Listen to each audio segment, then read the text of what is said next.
사랑하는 여러분, 주님의 은혜와 평강이 삶에 함께 하시기를 바라고 축복합니다. 오늘 말씀은 사도행전 11장 1절에서 18절입니다. 사랑하는 여러분, 우리가 지난 주일 말씀을 통해서 빌립과 에디오피아 여왕의 한 관리와의 만남에 대한 말씀을 함께 보았습니다. 그 만나는 장면이 굉장히 감동적이었습니다.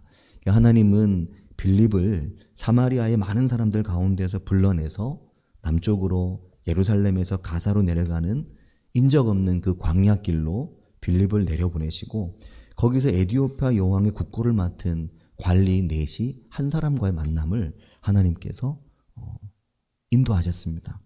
거기서 하나님은 에디오피아 넷이가 돌아가는 길에 읽고 있던 이사야서의 말씀, 그 말씀을 그에게 깨닫게 하셨습니다.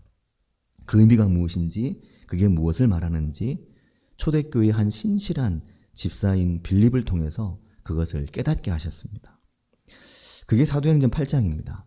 그리고 지난 주일부터 월요일까지 사도행전의 말씀을 보면 하나님은 사울을 부르셨습니다. 죄송합니다. 사울은 교회를 박해하던 사람이었고 예수 믿는 자들을 모두 잡아서 죽이거나 가둘 생각이었습니다. 그리고 그는 율법을 그 당시 누구보다도 잘 알고 있고 단지 아는 것만이 아니라 그 말씀을 그대로 실천하며 살아가는 사람이었습니다. 이 부분에 있어서는 누구에게도 내가 열심히 뒤처지지 않는다. 그렇게 말했습니다. 그는 철저한 하나님 보시기에 정말 아주 최선을 다하는 유대인이었습니다. 근데 그런 그를 하나님께서 부르신 거죠. 이 사울을 부르신 말씀이 사도행전 9장입니다. 그리고 9장 후반부부터 지난 화요일 새벽까지 베드로의 이야기가 9장 후반부부터 그러니까 지난 화요일 새벽부터 베드로의 이야기가 나오기 시작합니다. 9장 앞부분은 사울 이야기, 9장 뒤에 조금 부분 베드로의 이야기 시작되는데 9장 뒷부분에서 다비다라고 하는 한 여제자 바로 도르가의 그의 선행과 그가 죽었다가 다시 살아난 이야기가 나오고 사도행전 10장에 들어서면 드디어 고넬료와 베드로와의 만남에 대한 이야기가 나오기 시작합니다. 고넬료도 환상을 보고 베드로도 환상을 보았습니다. 같은 환상은 아니었지만 목적이 같은 환상이었습니다. 로마인 군대 백부장이었던 고넬료는 그 환상을 보고 즉시 베드로를 가이사랴 자기 집으로 초청을 하기 위해서 집안 하인 둘과 부하 가운데 경건한 사람 하나, 세 사람을 그 환상에 대해 설명하고 그들을 보냅니다. 그래서 그들이 요빠에 있는 베드로에게로 가죠. 10장 7절, 8절에 이 말씀이 나오고 지난 수요일 새벽 말씀이었습니다. 요빠와 가이사라의 거리는 약 50km 정도 되는 거리였습니다. 베드로는 처음에 하나님께서 환상을 보여주시는데도 결코 나는 이걸 먹을 수 없다. 그렇게 말합니다. 하늘이 열리며 내려온 한 그릇의 큰 보자기 같은 그릇 안에 담긴 각종 네 발 가진 짐승들, 기어다니는 거, 공중에 나는 거, 먹을 수 있는 것과 먹을 수 없는 게 자꾸 섞여 있는 큰 보자기였죠. 그동안 레위기의 율법을 따라서 결코 먹지 않았던 짐승이나 생물들이 거기 잔뜩 들어있는데 하나님께서 베드로에게 일어나서 잡아 먹으라고 이야기를 하시는 겁니다. 베드로는 주여 그럴 수 없습니다. 속되고 깨끗하지 아니한 걸 내가 결코 먹지 않았습니다. 하나님 말씀대로 했다는 거죠. 근데 왜 지금 이제 먹으라고 하시냐? 10장 13절 14절인데 베드로는 안 됩니다. 못 먹습니다. 똑같은 음성을 3번을 반복해서 하나님 말씀하시는 겁니다. 먹으라고, 먹으라고, 먹으라고. 이런 경우 있죠. 부활하신 다음에 오셔가지고 네가 나를 사랑해 3번을 이야기하시는 여기 또 3번을 먹어라 먹어라 먹어라 그러시는 거죠. 베드로가 너무너무 의아한 겁니다. 이게 무슨 뜻일까? 왜 이런 하나님 말씀과 너무 다른 걸 하라고 하실까? 그런데 그 고민도 잠시 그가 환상을 본 직후에 가이사라의 고넬료가 보낸 사람들이 그가 있는 곳은 어디였죠? 무두장이 시몬의 집이었는데 그 집 앞에 도착을 한 겁니다. 베드로를 찾아온 거죠. 그리고 밖에서 말합니다. 베드로라는 분이 여기 계십니까? 밖에서 부르는 거죠. 그리고 베드로가 그때 하나님의 그 환상에 대해서 생각을 하고 있었습니다. 무슨 뜻인가? 10장 19절인데 이게 뭔 뜻인가 생각하고 있는데 밖에서 베드로를 찾는 겁니다. 그때 성령께서 다시 베드로에게 말씀하십니다. 두 사람이 너를 찾으니 일어나 내려가 의심하지 말고 함께 가라. 내가 그들을 보내었다. 그렇게 말씀하십니다. 19절 20절인데 아무 의심하지 말고 일어나서 함께 가라. 내가 그들을 보냈다. 그렇게 말합니다. 이쯤 되니까 베드로가 안 갈 수가 없죠. 영적 경험이 전무한 사람이라면 그러면 이 소리가 뭔 소리인지 알지 못하니까 좀 고민되어 될 수 있겠지만 본인이 주님을 만나고 경험한 주님을 만났던 그 시간 그대로 주님이 계속 말씀하시는 겁니다. 그래서 그 말씀에 순종을 하는 거죠. 가지 않을 수 없었습니다. 정말 등 떠밀려서 가이사랴로 가는 길을 따라 나섰고 이때 요바에서 온 어떤 형제들 그들도 같이 길을 나섰습니다. 이 순간이 참으로 역사적인 순간이다 라고 말할 수 있습니다. 그렇게 가이사랴 고넬료의 집에 도착해 보니까 고넬료가 친척들과 친구들을 다 모아가지고 기다리고 있는 겁니다. 고넬료는 로마의 군대 백부장의 신분에도 불구하고 식민지 피지배층의 한 사람에 지나지 않는 베드로 앞에 엎드립니다. 베드로가 말하죠. 10장 28절에 보면 유대인으로서 이방인과 교제하며 가까이 하는 게 위법이라는 걸 당신들도 아실 텐데 하나님께서 내게 지시하시면서 아무도 속되다 하거나 깨끗하지 않다 하지 말라고 하셔서 제가 당신의 부름을 사양하지 않고 왔습니다. 그렇게 말합니다. 하나님이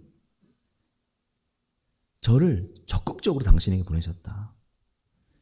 나는 속된 게 있고 깨끗한 게 있다고 생각하고 평생 살아왔는데 갑자기 하나님이 속된 것 깨끗한 구분하지 말라고 하시면서 나를 보내셨다.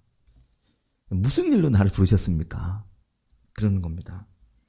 그렇게 베드로와 고넬료와 그의 집안 사람들과 많은 로마인들과의 만남이 시작이 딱 된 거죠. 그리고 베드로가 말합니다. 하나님께서 참으로 사람을 외모로 보지 아니하신다는 걸 이제 알겠습니다. 이렇게 말합니다. 하나님께서 사람을 그 신분이나 이방인인지 아닌지 이게 아니라 각 나라 중에 하나님을 경외하며 의를 행하는 모든 사람을 다 받으신다는 걸 깨달았습니다. 그렇게 말합니다. 그리고 거기에서 예수 그리스도의 복음이 무엇인지 그것을 이제 설명을 합니다. 그리고 베드로가 그 말을 할 때 성령이 말씀을 듣는 모든 사람에게 내려오십니다. 그들이 방언을 하고 그들이 하나님 앞에 찬양을 하기 시작합니다. 그 놀라운 현장에서 베드로는 누가 능히 이 사람들이 오늘 우리와 같이 성령을 받았는데 누가 능히 물로 세례 베품을 그 말이요. 그렇게 말하죠. 생각이 바뀐 겁니다. 하나님이 하신 일을 목격하고 보면서. 베드로는 이방인 로마 군대 백부장 고넬료의 집에서 하나님의 말씀을 그들에게 말하고 같이 하고 교제하고 며칠 머물렀으니까 밥도 먹고 함께 하면서 이제 세례를 그들에게 주었습니다. 참으로 놀라운 일이 벌어진 거죠. 빌립은 에디오피아 여왕의 관리에게 세례를 주었고 베드로는 고넬료의 집안 사람들에게 세례를 주었습니다. 이방인에게 세례를 주고 그들과 교제하고 함께한 겁니다. 이미 율법을 크게 벗어났습니다. 유대인 사도들과 제자들이 이방인과 교류하고 함께한 일이 벌어지기 시작한 겁니다. 그리고 사도행전 11장, 오늘 주일 말씀이죠. 이 11장은 어제 토요일 분량의 말씀입니다. 그리고 오늘은 이제 그 11장 뒷부분이 오늘 주일날 우리가 묵상할 말씀인데 11장 19절부터 30일이 오늘 말씀인데 이 부분은 우리 올해 목회 주제 바로 그 말씀입니다. 안디옥 교회의 이야기거든요. 내일 새벽 말씀과 함께 이 부분은 우리에게 너무나 중요한 올해 목회 주제에 해당되는 부분이니까 같이 좀 더 나누려고 합니다. 근데 사랑하는 여러분, 드디어 하나님의 복음이 이방인들을 향해 외인들을 향해 걷잡을 수 없이 퍼져나가는 그 물꼬가 터져버린 겁니다. 사도들이 성령님께 설득이 된 거죠. 깨닫게 됐습니다. 하나님이 뭘 원하시는지. 예수님이 이 땅에 오셔서 우리와 함께 하시면서 가르쳐 주신 게 내가 가면 성령이 너에게 오신다고 하신 게 이런 게 어떤 건지 이런 부분들을 사도들이 이해하게 되었습니다. 이게 초대교회 지금 상황입니다. 사도행전은 지금 그들의 상황에 대해서 상세하게 우리에게 이야기를 하고 있는 겁니다. 유대에 있는 사도들과 형제들이 이방인들도 하나님 말씀을 받았다고 이 이야기를 듣게 된 겁니다. 이방인들도 하나님의 말씀을 받았다고, 이방인들이 세례를 받았다고, 사도들이 이방인에게 세례를 주었다고 베드로가 이런 이야기가 들려온 겁니다. 유대인들이 볼 때 비난받을 일이었습니다. 그게 오늘 11장 1절이거든요. 유대인들이 예수 믿는 사도들과 교회와 제자들을 박해했죠, 처음에. 그들을 경멸했고 그들을 잡아서 가두려고 했습니다. 근데 이제는 그렇게 경멸당하고 핍박당했던 그 교회가 교회 안에서 이방인들을 배척하는 거죠. 하나님의 말씀을 이방인들이 받게 된 거, 그들이 세례를 받는 거, 이 사실을 받아들이기 어려운 것입니다. 유대인들로부터 핍박받았던 사도와 제자들이 이방인들을 이제 배척하고 꺼리고 부정하다, 속되다, 깨끗하지 않은 자들이다. 그래서 이게 이제 문제가 된 겁니다. 베드로가 예루살렘에 올라가니까 사도들과 제자, 형제들이 다들 모여서 아니 이방인 가운데 지금 일어나고 있는 성령의 역사를 이걸 경험하지 못한 이들이 그들을 이제 사도행전은 할례자 이렇게 표현합니다. 그들이 베드로를 비난하는 거죠. 당신이 어떻게 무할례자들과 한 집에 들어가서 먹고 마실 수 있습니까? 이게 말이 됩니까 이게?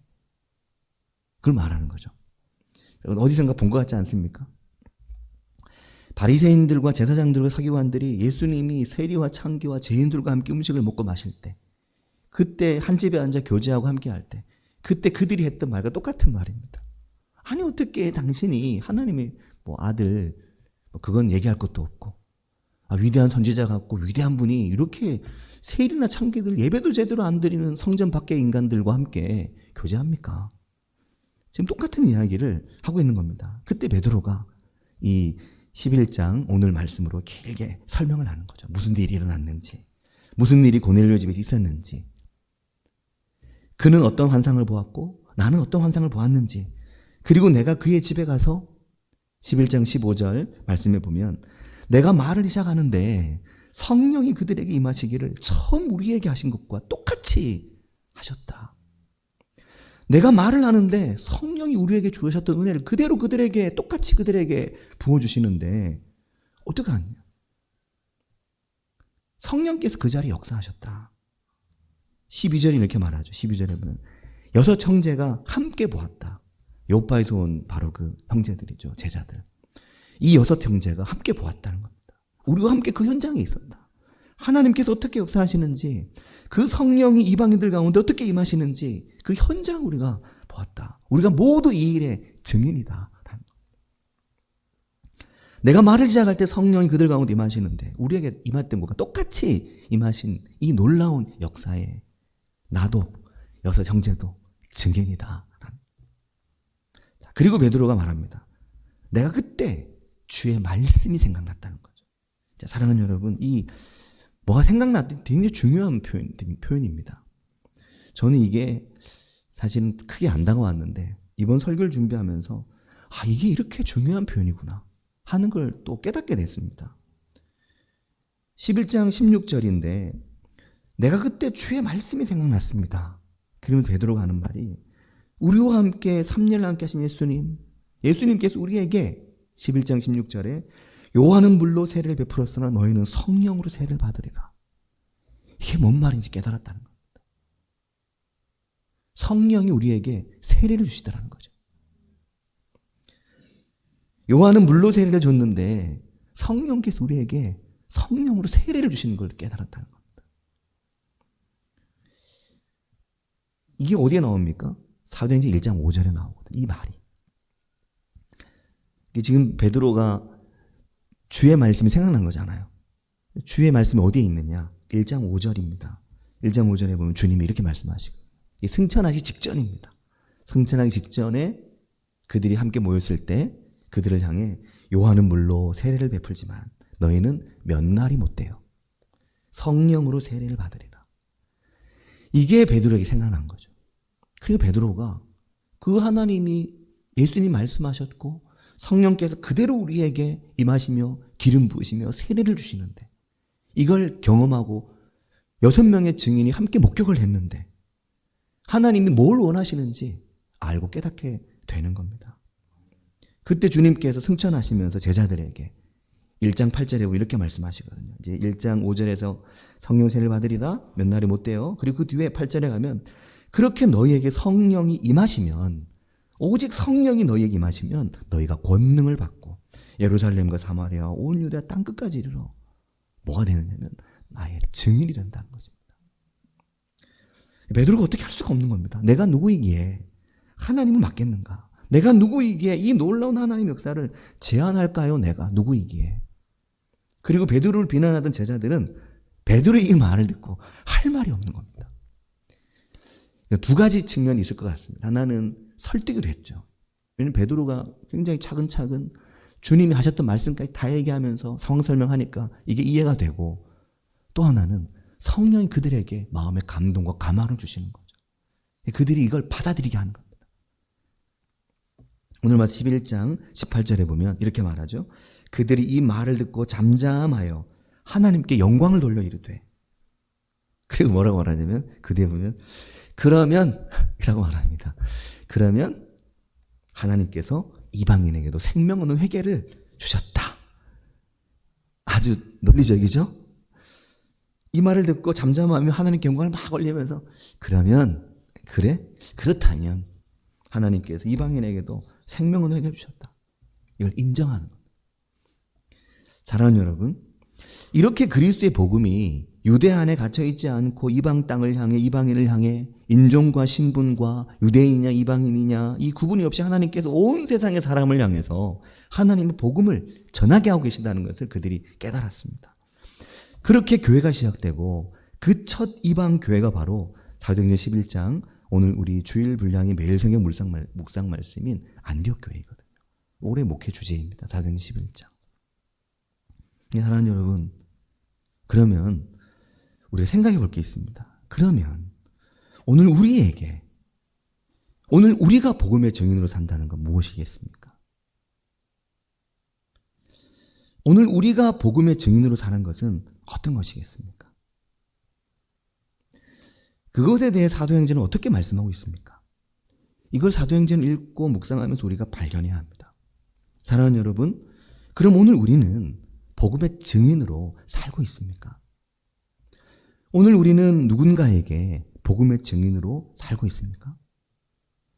사도행전은 분명 우리에게 증인된 교회와 증인된 그리스도인의 삶을 요구하고 있습니다. 그런데 모든 사람이 온 유대와 사마리아와 땅끝까지 갔던 건 아닙니다. 초대교회 안에서도 온 유대와 사마리아와 땅끝까지 갔던 사도들과 제자들도 있지만, 그들을 통하여 복음을 듣고 그들을 통하여 또 다른 복음의 증인되는 수많은 사람들은 교회와 함께 그들이 사는 곳에서 그들이 할 수 있는 여러 가지 방법으로 그 복음에 동참하고 복음의 증인이 되었거든요. 사도행전은 분명 우리에게 이 복음의 증인이 어떤 건지, 어떻게 복음의 증인이 되는 건지, 복음의 증인이면 어떻게 해야 되는지, 나는 누구에게 복음의 증인인지, 이것에 대해서 우리에게 말씀을 하고 있습니다. 한 사람이 복음을 받아들이고 한 사람이 교회의 사람이 되면 예수의 사람이 되고 난 이후에 하나님께서 그를 통해 어떤 복음의 증인 되도록 그를 세우시나 하는 거죠. 누군가가 우리의 복음의 증언을 듣고 예수를 믿게 되고 하나님의 사람이 되는 건 다 때가 있는 일입니다. 그게 우리 마음대로나 혹은 나의 계획대로나 나의 바람대로 되지는 않습니다. 그러나 사랑하는 여러분, 오늘 내가 복음의 증인으로, 하나님의 구원의 복음의 증인으로 우리의 삶을 살아가고 있느냐 하는 것. 그리고 또 하나는 오늘 내가 복음의 증인으로 누군가의 곁에서 누군가와 함께 살고 있다는 것. 이걸 명확하게 알고 명확하게 이해하는 게 참으로 우리에게 중요합니다.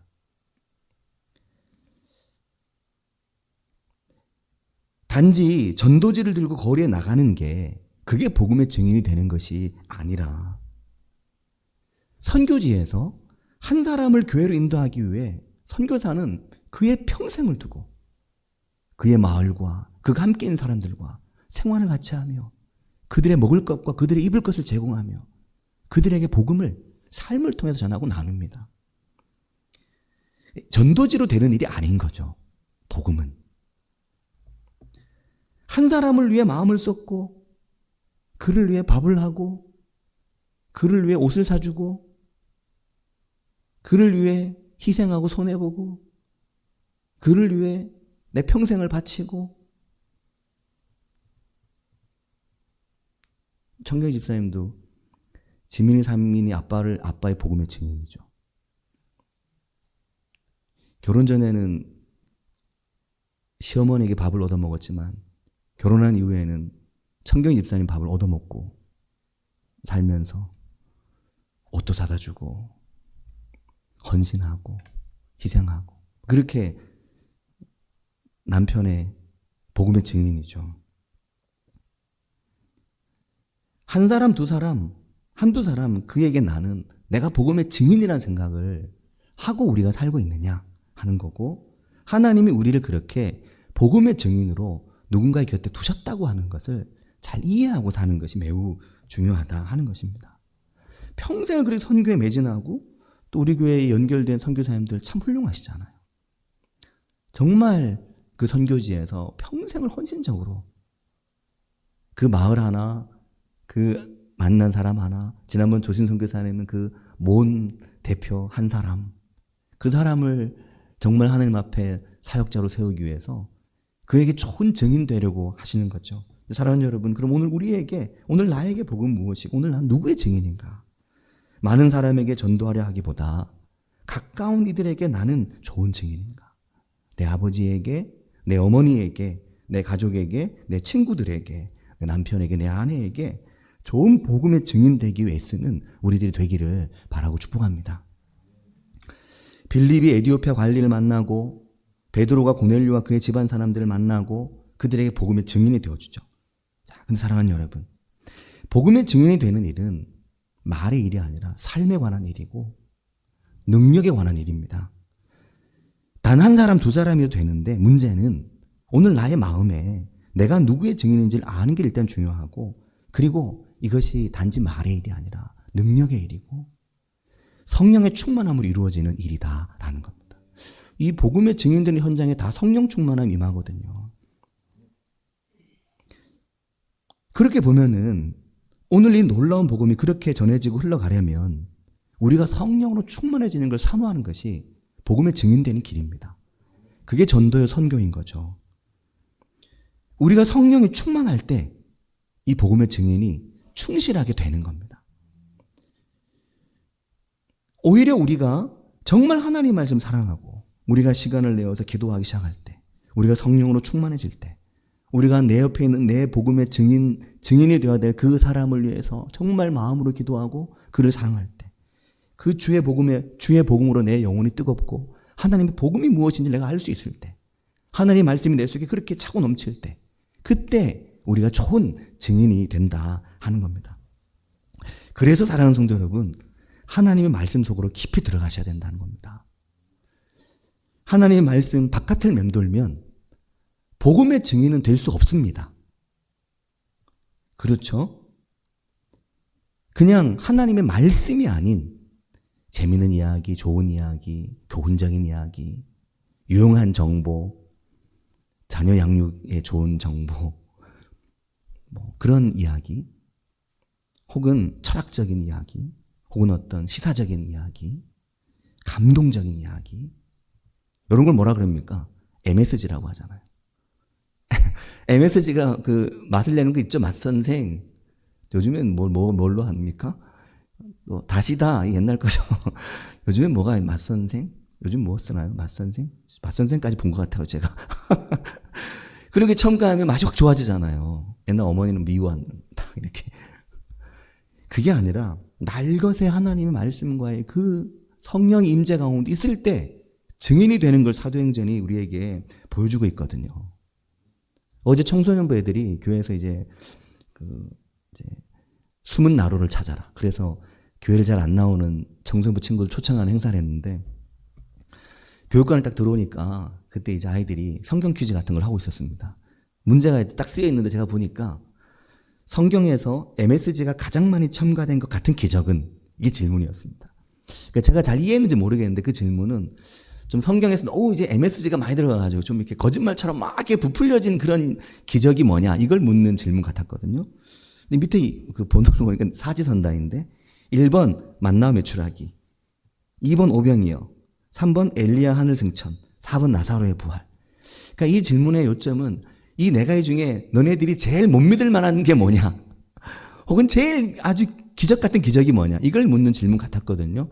제가 제대로 이해했는지 모르겠습니다. 그걸 물어보려고 했는데 물어볼 시간이 없어가지고 제가 못 물어봐서 오늘 오전에 한번 물어보고 2부 예배 때는 이걸 이제 적절하게 말씀드려야 될 것 같은데. 근데 그걸 보면서 제가 아이들이 이 질문이 성경을 보면서 MSG가 들어갔다 느끼는 이야기들이 있다는 거. 그런 MSG는 좋죠. 말씀을 보면서 이건 거의 너무 기적 같은데? 날 것을 경험한 거잖아요, 애들이. 근데 그게 아니라 다른 MSG를 말하는 겁니다. 엉뚱한 말씀과 관계없는 신앙생활을 하고 교회를 다니면서도 하나님 말씀을 모르고 덮어놓고 믿는 신앙생활을 하면 그러면 복음의 증인이 못 됩니다. 하나님의 말씀이 우리 속에 떨어지고 그것이 우리 속에서 죽고 이것이 우리 속에서 싹이 나야 기도가 되기 시작하죠. 아니 기도를 어떻게 말씀 없이 기도를 합니까? 말씀 없이 기도하는 게 이단입니다. 말씀을 무시하고 말씀과 동떨어져 기도하는 것이 얼마나 큰 문제와 연결되는지 우리가 알거든요. 어제 아동부 아이들은 또 아이들과 선생님들 또 부모님들이 여기 남사인 야미 캠핑장에서 모였는데 원래 예정하기는 한 60명 모인다고 예상했고 그것도 많이 모인다. 부모님들이 많이 오시는 거라고 생각했는데 어제 다 끝나고 보니까 72명이 오셨더라고요. 아이들과 어린이 선생님들까지 다 72명이었습니다.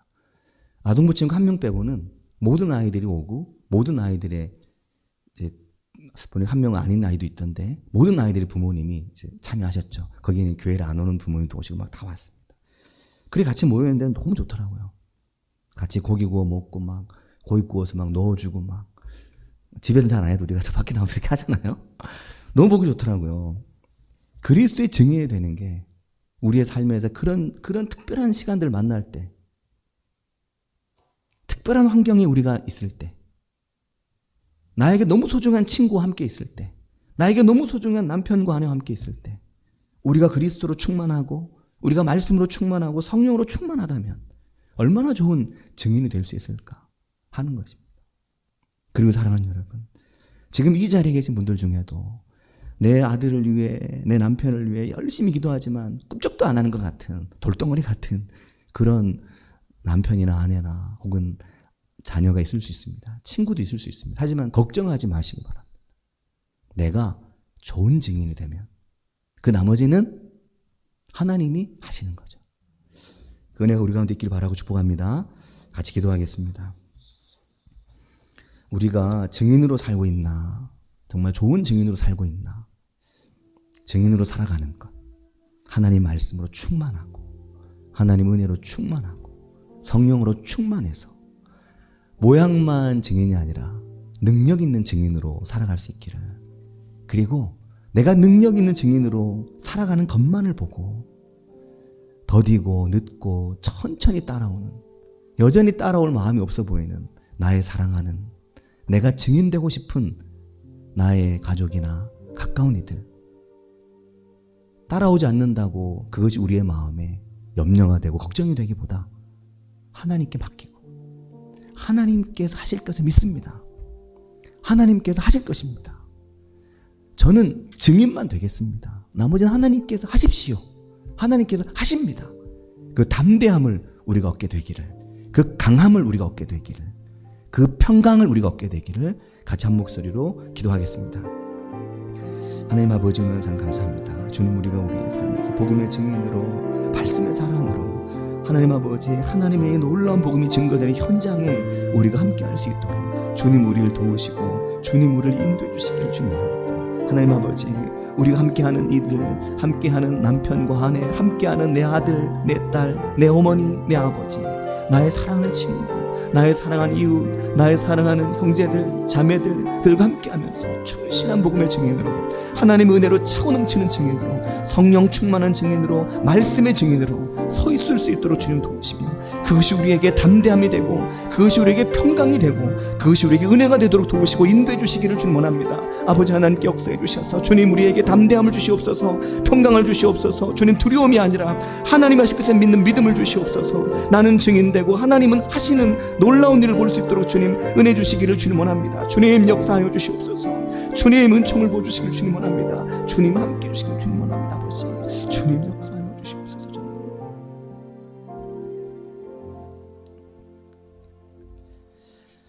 하나님 아버지 감사합니다. 하나님의 시간이 다 때가 있는 것을 저희들이 알면서도 때로는 저희의 마음이 급해지고 조급해질 때가 있습니다.